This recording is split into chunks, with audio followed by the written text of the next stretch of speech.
Hello and welcome to Lost Love Chronicles. Dear subscribers, we have crossed 1,900 subscribers and are racing towards our first 2,000 subscribers. Please hit the subscribe button and hit the bell icon for notifications for our latest story. Share a like if you like this story. Let's start with the story. I never thought I'd find myself in a situation like this. My wife, Anna, and I had what I believed was a strong marriage of 6 years. Sure, we had our ups and downs, but nothing out of the ordinary. Then, everything changed. One day, Anna mentioned she was heading to town and run errands at Walmart and Target. Hours passed, and when she finally returned, I couldn't shake the feeling that something was off. She had a flimsy explanation and only one small bag from Walmart. It didn't add up. Suspecting something was amiss, I grabbed her phone, and that's when I stumbled upon a message from someone named Brad. They had planned to meet at a hotel that day. Shocked and angry, I confronted her. She hesitated but eventually admitted that Brad was an old schoolmate in town for work. Brad, supposedly part of a company contracted by Amarin, Illinois, had a job involving power lines and trees. My wife claimed he mentioned his marriage might be on the rocks. I couldn't believe what I was hearing. Enraged, I decided to reach out to Brad's wife to get the full picture. Anna, realizing the consequences, pleaded with me not to call her. She felt guilty about potentially ruining Brad's family. But at that point, our own family was already shattered. I told her there was no turning back, and I made the call right then and there. I was beyond furious, and exposing the truth was the only course of action that made sense to me. So, I tracked down Brad's wife on Facebook and sent her the incriminating messages. I included my number, fully aware that I was about to unleash a storm of emotions on her. Her response was immediate, a phone call filled with tears and disbelief. I felt a twinge of guilt, but I knew she deserved to know the truth. She shared that she had sensed something was wrong but couldn't quite figure it out. She decided to move in with her parents with the kids until she could find her own place, and she planned to confront Brad after notifying her family. Armed with this information, I confronted my wife with the fallout of her actions. I didn't hold back, telling her she should be proud of her perfect score in wrecking 2 families in a single day. What did she expect? That I would break down and beg her to stop cheating? That was not happening. It was time for her to face the consequences, as was Brad.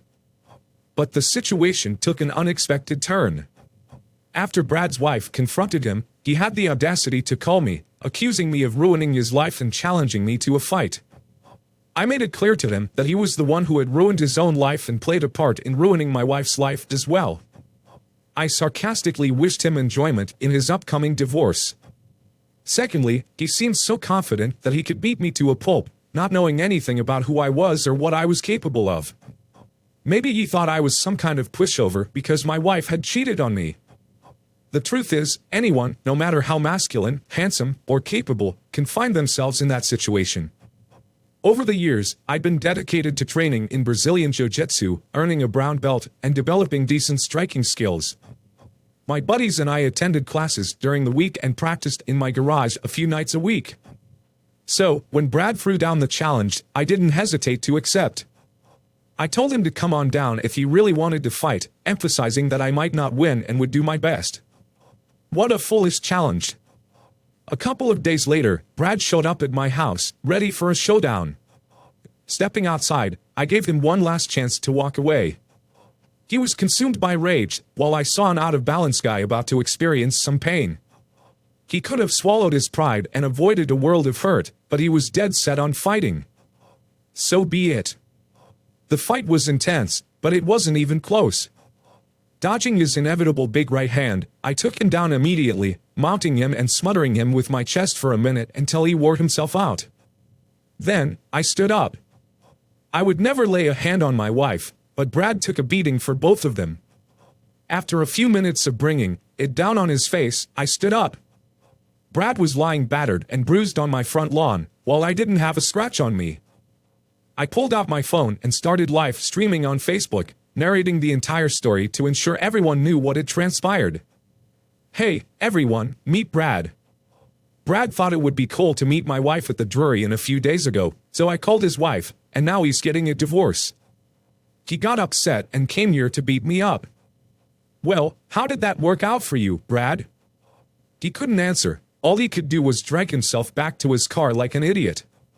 My wife was upset and crying on the front porch. I turned the phone towards her, and she immediately ran back inside. I said, "Why are you leaving him now? It's obvious your dear Brad needs you," and then I left. I ended the video by announcing that I had filed for divorce, stating that everyone would find out anyway, so it was better to get it all out now and be done with it. The thumbs, hearts, and angry faces were nearly covering my screen, coming in so fast. LOL. By the next morning, the video had gone viral in our region.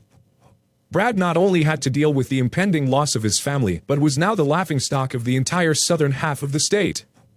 2 black eyes and an injured ankle left him with very visible reminders of his stupidity and arrogance.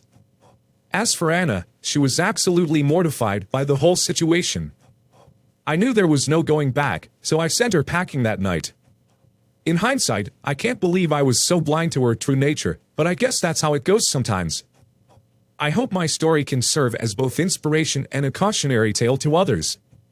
You never know what people are capable of, and sometimes it takes a dramatic event to reveal their true colors. You also never know the full extent of what you're asking for when you ask to hook up with another man's wife. Now, I know some of you might think this was an extreme reaction to a cheating spouse, but let me tell you something, when you've put your heart and soul into a relationship, only to have it shattered by betrayal, you'd be surprised what you're capable of. To anyone out there going through a similar situation, my advice is this: don't be afraid to do what needs to be done. It's not always easy, and it might not be pretty, but in the end, you'll know that you fought for your self-respect and dignity. Who knows, maybe you'll even discover a newfound passion for martial arts along the way. I can tell you firsthand it's a fantastic way to channel your anger and frustration into something positive. So, fellow Redditors, that's my story. I hope you found it as entertaining and engaging as I found it cathartic to share. Here's to moving on and making better choices in the future. Cheers. By the way, I thought Brad's wife worked at Cracker Barrel, but there was no mention of that anywhere. Anyway, dear listener, if you have reached this far, please click on the subscribe button. It will be a great help.